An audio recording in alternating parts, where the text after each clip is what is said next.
we as human beings are not human doings, and we should also be okay. Just be at a place where you feel that you need to be nowhere else, not be doing anything else. Something that helps me is to kind of define like what I want to accomplish today. That I sit down in the morning and I set the intention, make my plan, and say, okay, these things I want to get done.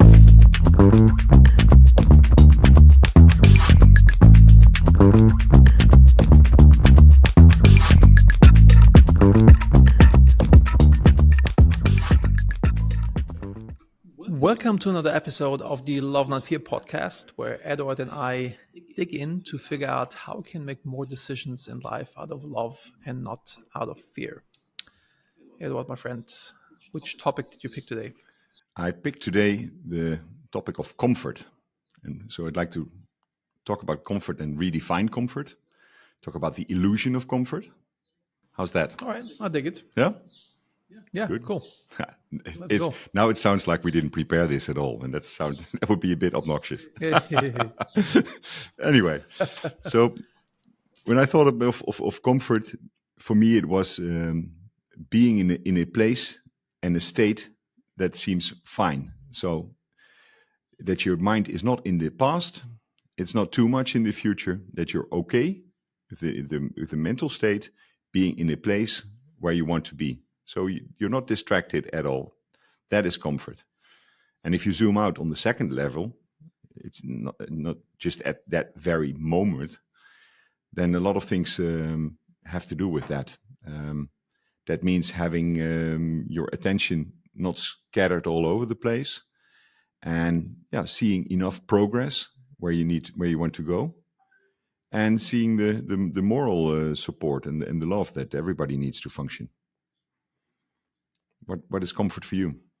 I guess for me is comfort, or being comfortable is removing all the annoying things, kind of like being on my personal A game. I think this is being in comfort, which has a lot to do with doing the hard things now to be comfortable later, I guess, right? Kind of like all the decisions that I've made in the past, or the hard work that I did in the past, or for example, working out in the morning, like even though if I do not like it, kind of putting myself into discomfort to have comfort later, or in the now. I think I guess it has a lot to do with this, to do the hard things so I have comfort later in the most important areas of our lives, or of my life, kind of like self, mind, body, spirit. Eating right, even though it's sometimes more comfortable to eat the crap, but then I'm gonna be feel like shit later. Exercising, etc. Or in relationships, like having the hard conversations with people that I love, to make sure that it's out of the way and that we don't have lingering things. And same at work, kind of doing the tough things that are uncomfortable, or having the tough conversations with people at work, so stuff doesn't linger. I think this is like my definition of comfort. But your definition is very much about this, the what you do, the investment that you make now to be in the right place where you want to be. But it's not all about that. I think we as human beings are not human doings, and we should also be okay. Just be at a place where you feel that you need to be nowhere else, not be doing anything else. The last time I had that was a couple of weeks ago, when I had dinner with a couple of friends, and I realized when I walked back from that it felt absolutely like a super comfortable. That's where I wanted to be, in that state of mind, at that location, and that felt super. And we are often so hard on ourselves, and that although we're experiencing amazing company, or we are in amazing places, we just are not mentally there. For me, comfort is not having these nagging voices saying, "Hey, you need to do this," or "You shouldn't spend that," or "There's a pile of work waiting for you." So it's also to be able to zoom out. And unfortunately for me, that often requires me to be in a different location. I find it hard to find comfort in an area where there's work all around me. And this is the one thing I'm challenging it, is to realign those thoughts, and having in the right amount that I can handle them, and I can go there and get back. So this whole podcast series is a big exploration of listening to these voices in my head, and getting control over that. We are not our thoughts. What you said, it makes sense because there's always more work, there's always more things to do, and something that helps me is to kind of define like what I want to accomplish today. That I sit down in the morning and I set the intention, make my plan, and say, okay, these things I want to get done, and once this part is done, then I'm good. Everything else is extra, or icing on top. So I can feel content with what I have accomplished. Because as an entrepreneur in business, there's always like you could work like 24/7, like all the time, and you would never be done with it. But kind of like setting this for myself, once I've accomplished this, then I'm comfortable, I guess. So then I feel good. If this makes sense. Okay. Let's talk about what the illusion of comfort is. Because a lot of fear-based decisions come from staying away from discomfort. And comfort and discomfort, in my eyes, are somehow completely different. Discomfort is being out of touch with emotions, out of touch with connections, being out of touch with what really needs to be done while you know what needs to be done, or you're not taking actions that need to be done while you basically know that you have to get these out of the way. And often when you get them out of the way, it felt like, oh, was this the big mountain I needed to climb? This was a pebble. This was not a mountain. Yeah. I saw this in a presentation once. The guy had a slider of like, I guess, how much comfort do you want now versus comfort do you want later, and there was like two phases: your present self and your future self. And if you do the uncomfortable things now, then your future self was very happy. But if you split comfort to present, then present self is like yay, but future self is crying. And I really like that visualization of like, if you do the things that are a little uncomfortable now, if you push yourself to do the uncomfortable things now, your future self will be very happy, right? So it's, I guess, the illusion of comfort is like getting uncomfortable to be comfortable later. Ice baths. I really dislike ice bath. I know you're a pro at this. You've been doing it for a while, but getting into that is really tough for me. But afterwards, I feel amazing. So I guess that's. I love your slider metaphor. But I really like people that can move along the slider. If you're very slow at moving along the two ends of the slider, then either you're sacrificing too much all the time. And I meet so many entrepreneurs that are just work. And they're not interested in having a life. So they're invested heavily in the one side. And of course, we all know the hedonistic people that seem to live on the other side, although that what we see is not always what they actually put in. But being able to move from there while feeling good, while going into deep work. So I think the mobility along that slider is very interesting. To be able, even in a day, to really focus, work hard on some topic, and then make time to meet this amazing friend that you haven't seen in a while, or go to a museum, even though it's work time.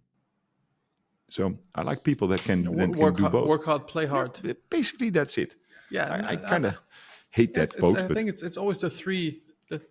It's always the three circles. Mm-hmm. Like if you like your work life, your relationships, and self, taking care of mind, body, spirit. Yeah. If you just like invest too heavy into one, Yeah. It's the others at some point will collapse, and then the one that is so precious to you will collapse as well. It's important to be able to turn one off and lean into the other. I use the framework of health, finance, and relationship, and I find that you're never in a state where everything is fine. So it's good to have issues in one area. If you have issues in two areas, pick the area you're going to fix. If you have issues in three areas, you're in deep shit. And then always go for health first, because without health, you don't have the capacity, you don't have the energy first. So that it's always the priority. But when I speak to people about their problems, and they often are out of touch what is working. The mind is a crazy thing. So we think we are just a bundle of problems. But then maybe I'm talking to somebody who is in perfectly good health, who can run a marathon tomorrow. This is really something. I mean, this is a ground layer that you can find a lot of power in, and then work might be a temporary setback. And they for myself, I often have to remind me of the things that did work, where I did accomplish, because I'm so looking into what didn't work, that now at least now I'm aware of it and I can handle it way better than in the past. But I see that in a lot of people. Yeah, I always can go back to gratitude rock. Use your gratitude rock, and life gets better. Hmm. To see how much beauty you have. But it's really it's really crazy actually. I know lots of people who uh, you know forget to see how much good they actually have, or what they have accomplished, and being in a miserable state and completely forgetting, like, actually, yeah, all the cool things that they have. Yeah. I want to get into something, but it's too close to home. It's some family member who's deep into this right now, but Okay. let's skip this today. Give it some time. Okay. Fear-based discussions, they provide immediately comfort, and long time comfort comes from sacrificing some stuff on the short term. So your little slider model is yeah. Can you give an example what you did in the yeah, recently or a couple of years back that really moved the needle towards one point? What were aha moments? I mean, there's so many things, like the little ones, working out. Having my personal trainer is like always the one who pushed me to do the uncomfortable thing, even though I don't feel like doing it. He's coming 6 a.m. in the morning. He's there, and then I'll just kind of get myself up, like, and I'll I really don't feel like working out, but after 15 minutes or so, when my body starts being alive again, then I actually feel really good, and then I'm happy that I pushed myself to do it. Or like the uncomfortable conversations with family members or at work. It's like every time when I know something's off, and I let it linger. It just, it's kind of like finding out you have cancer somewhere if you don't address it. It's the same thing. Or like a bad apple that will just spoil everything. Um, I've had this numerous times in business. Currently having this with one of the businesses where I knew that this is off, and I knew it has to be addressed, but I was like, didn't want to deal with it, and now it just like became bigger than when I would have. What are your techniques to spotting that bad apple fast? So you do the check-in, right? I think you do a self check-in on a daily basis, where you just pass these stations, the relationship, the self, the work, to see, okay, what's nagging, what's eating my attention, what's eating my energy. I mean, with work stuff, it's and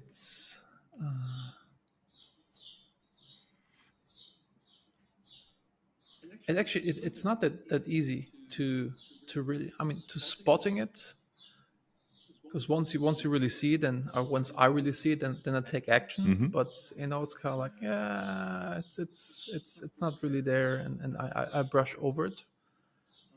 It's actually not an easy thing to to really see it, because once you really see it, you take action for things that are not going right. So but I think it kind of comes down to what you measure will improve. Hmm. Simple example: if you step on the scale every morning and you see something's like out of whack, then you'll take action. Right. You're kind of looking at the KPIs, looking at the activity metrics of people inside of the business, and then you'll see if something Yeah.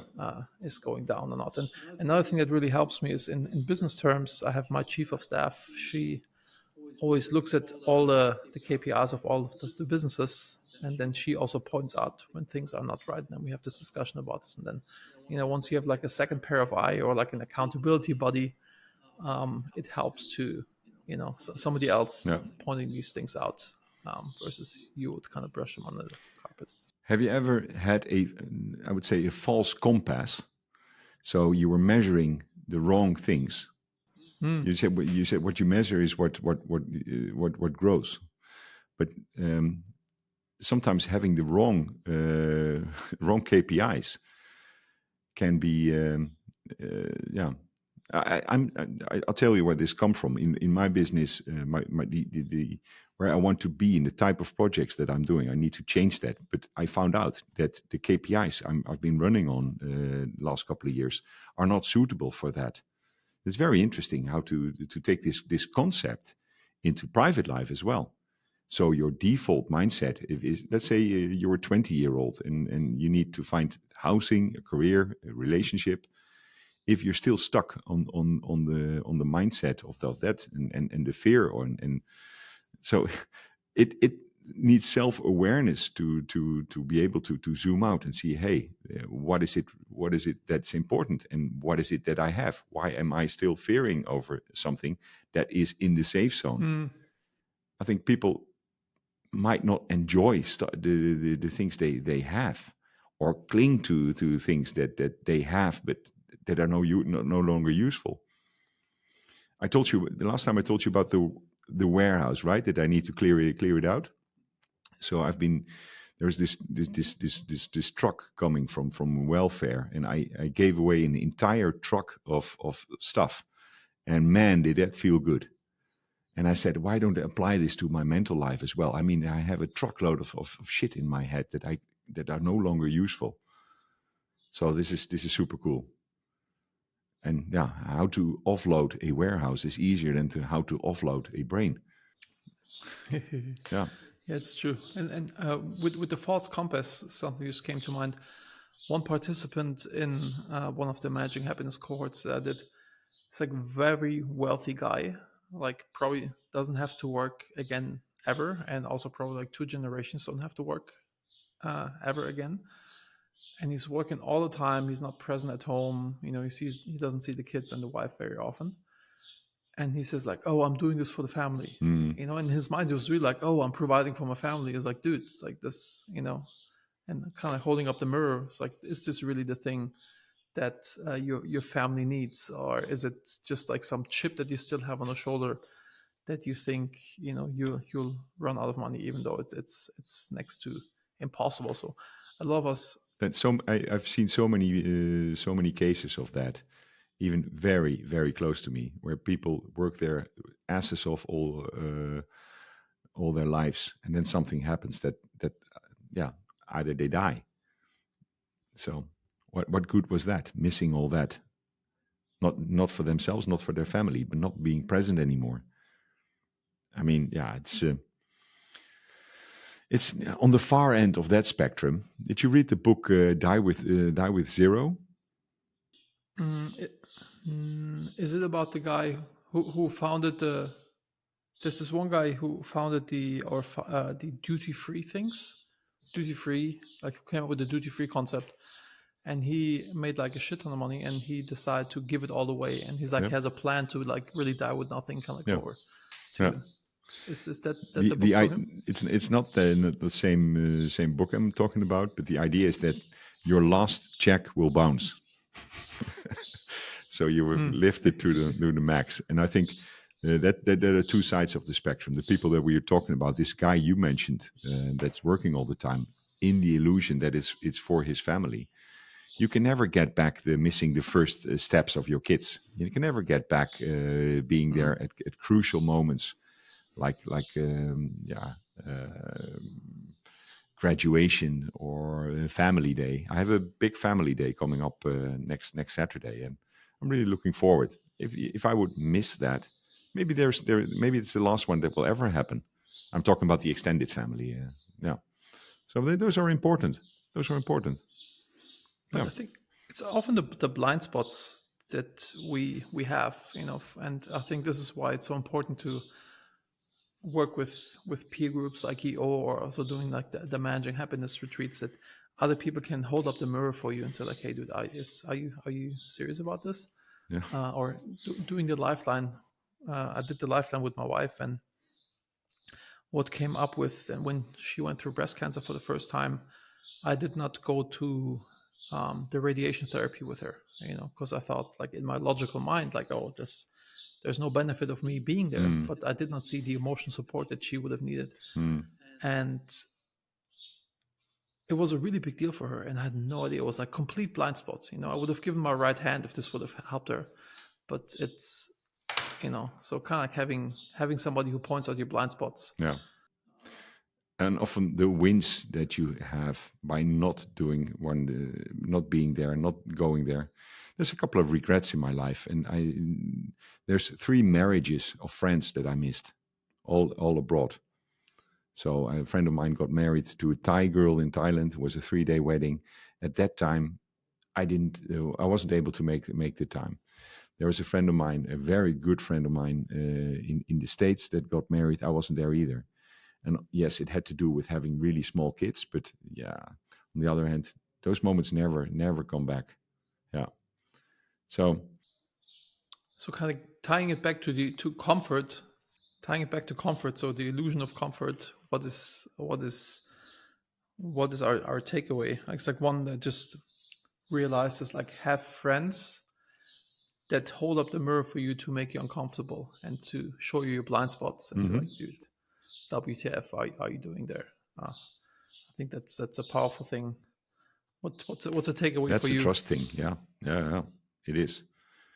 And yeah, we talk about the illusion of comfort. So what it's not about having a cocktail in your hand and staring at the sea if other areas in your life need immediately attention. So it's being there in the current state, and you're fine with the universe. That to me defines comfort. Discomfort can be very in your face. Like at the moment, I have this little tiny pebble in my shoe, and it's ignoring. It's something I will deal with right after this podcast. But this is how discomfort can be in your face. That is all distracting. So other things just blend out because you want to fix this thing, and boy, can it feel good when you remove that. So. Yeah, we talked about that growth lies beyond comfort zone, and yeah, that it's all in moderation. It's not just about self, not all about work. So being able to shift from that and shift fast and rapidly and with ease, that's something I personally strive for. And yeah, I'd really like to discourage invite listeners to really explore what is comfort for them, and how can you challenge discomfort, and by thinking of it, and what is the root cause. One exercise can be by repeating the why question 3 times. Why is this? What lies behind that? I think we need to just also poke our listeners a little bit more about giving us homework and asking us questions. Do you think so? So you guys out there, please make a comment, and we'll make sure to deal with that. Yeah, please make me uncomfortable. So David, I enjoy being uncomfortable and being pushed. Life gets better when you have people in your life that push you for the right reasons. Oh yeah, for the right reasons. Yeah, of course. So okay, I think this is a nice wrap up for this episode. All right. Thank you. Rock and roll. See you in the next one. Yeah. See you next time.